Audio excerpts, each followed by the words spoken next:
Peace and all good sisters and brothers, and welcome Video back pala yan. here at Biyahe Biyahe ni ni Bro. Bro. And I'm with Reverend Denver and Reverend John Ray. At nandito pa nga po kami, at nandito pa rin po kami ngayon sa Cebu. At maraming salamat sa isang napakaputing kaibigan na talagang nag-sponsor ng aming tutuluyan dito sa Cebu. At kanina nga po ay nagtanong kami sa Facebook kung alin yung magandang kung ano yung magandang puntahan o kainan dito sa Cebu.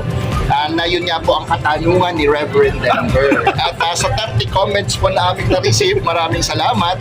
At maraming mga suggestion katulad ng lechon sa karkar, yung chicharon, yung ihaw-ihaw sa lasyan.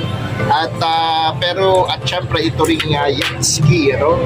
Yung barbecue dito sa Yatski. Mga kapatid, gusto namin puntahan pero yung iba dahil napakalayo at sa distansya rin, ano? Talagang napakahirap naman or hindi possible. Pero gayon pa man, salamat sa inyong sagot. At gayon nga po, si Reverend Denver ay talagang naglalaway na po siya ngayon. At siya po ay talagang gutom na. At mabuti na lang po at si Reverend John Ray ay dinala kami sa itong lugar na ito. IT Park. Dito sa IT Park, dito sa Cebu. So, maulan-ulan po ngayon, pero tumila naman na po. At maganda po ang lugar dito. Ito po ang tawag nila ay IT Park. So, ayan po, nakikita nyo yung kapaligiran na yun po. So, ito po ang itsura ng Yatski. Ayan. So, yan po mga kapatid. At yan na lamang po muna at magkita-kita po tayo muli dito lang sa Biyahe ni Bro!